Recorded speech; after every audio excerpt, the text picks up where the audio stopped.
ബുദ്ധിമാനായ ഒരു നായയുടെ കഥ കേട്ടാലോ? കഥയുടെ പേര് തെറ്റിൽ നിന്ന് പഠിക്കുക. ഒരു നായ ഒരു ദിവസം ഒരു കാവൽമാടത്തിന് ചുവട്ടിൽ കിടന്നുറങ്ങുകയായിരുന്നു. ഒരു ചെന്നായ ആ വഴി വന്നു. നായയെ കണ്ട് അതിനെ തിന്നാൻ അവൻ ആഗ്രഹിച്ചു. ചെന്നായ നായയെ ആക്രമിക്കാൻ ഒരുങ്ങി. ബുദ്ധിമാനായ നായ ആദ്യം പകച്ചുവെങ്കിലും ഒരു നിമിഷം ആലോചിച്ചിട്ട് പറഞ്ഞു, "അല്ലയോ ചെന്നായേ, താങ്കൾ എന്നെ തിന്നാൻ ആഗ്രഹിക്കുന്നുവെന്ന് എനിക്ക് മനസ്സിലായി. പക്ഷേ ഇന്നു ഞാൻ എത്ര മെലിഞ്ഞവനാണ്. ഈ കൃഷിസ്ഥലങ്ങളിലെല്ലാം അലഞ്ഞു നടന്ന് ഞാൻ ഈയിടെ ക്ഷീണിച്ചിരിക്കുകയാണ്. എൻ്റെ ദേഹത്തിൽ മാംസം തീരെ കുറഞ്ഞിരിക്കുന്നു. എല്ലുകൾ മാത്രമേ ബാക്കിയുള്ളൂ. എൻ്റെ യജമാനൻ്റെ വീട്ടിൽ അടുത്തു തന്നെ ഒരു വിവാഹമുണ്ട്. ഇനി ഒരു മാസത്തേക്ക് വീട്ടിൽ എന്നും മത്സ്യമാംസാദികൾ കൊണ്ട് സദ്യയുണ്ടാകും. അതിൽ നിന്ന് നല്ലൊരു ഓഹരി എനിക്ക് കിട്ടും. അങ്ങനെ ഞാൻ തടിച്ചു കൊഴുത്തു വരും. അപ്പോൾ താങ്കൾക്ക് എന്നെ കൊന്ന് രുചികരമായ ധാരാളം മാംസം ഭക്ഷിക്കാമല്ലോ. ഇപ്പോൾ എന്നെ തിന്നാൽ താങ്കളുടെ തൊണ്ടയിൽ എൻ്റെ എല്ല് കുത്തിയെന്നേ വരൂ. ദയവായി അല്പം കാത്തിരിക്കുക."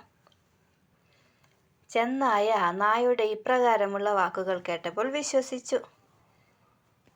ഒരു മാസം കഴിഞ്ഞാൽ തടിച്ചു കൊഴുത്ത നായയെ തനിക്ക് തിന്നാം. അതിനാൽ ഈ മെലിഞ്ഞ നായയെ ഇപ്പോൾ വേണ്ടെന്ന് വയ്ക്കുക തന്നെ. ചെന്നായ തീർച്ചയാക്കി. ചെന്നായ നായയെ ഉപദ്രവിക്കാതെ വിട്ടു. അങ്ങനൊരു സൂത്രം കൊണ്ട് നായയ്ക്ക് തൽക്കാലം രക്ഷ കിട്ടി.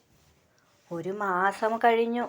ചെന്നായ വീണ്ടും നമ്മുടെ നായയെ തേടിയെത്തി.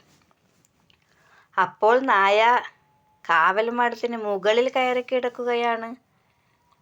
ചെന്നായ താഴെ വന്നു നിന്നു. അവൻ നായയെ വിളിച്ചു, "നിനക്ക് തടിയനാകാൻ വേണ്ടത്ര സമയം ഇപ്പോൾ കിട്ടിക്കാണുമല്ലോ.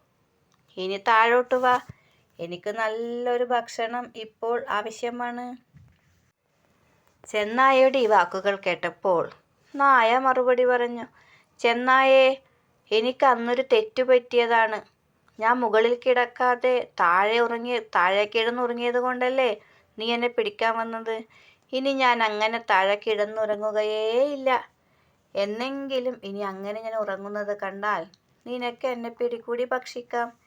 യജമാനൻ്റെ വീട്ടിൽ കല്യാണമൊന്നുമില്ല. ഞാനൊന്ന് രക്ഷപ്പെടാൻ വേണ്ടി ഒരു നുണം പറഞ്ഞതാണ്. നീ ഇനി വേറെ ഇരയെ തേടി പോയിക്കൊള്ളൂ." ഇത് കേട്ട് ചെന്നായ ലഭ്യനായി മടങ്ങിപ്പോയി. നായ രക്ഷപ്പെടുകയും ചെയ്തു. തെറ്റുകൾ തിരുത്താം, തെറ്റിൽ നിന്ന് പാഠങ്ങൾ പഠിക്കാം. ബുദ്ധിയാണ് ജീവിതത്തിൻ്റെ വിജയരഹസ്യം.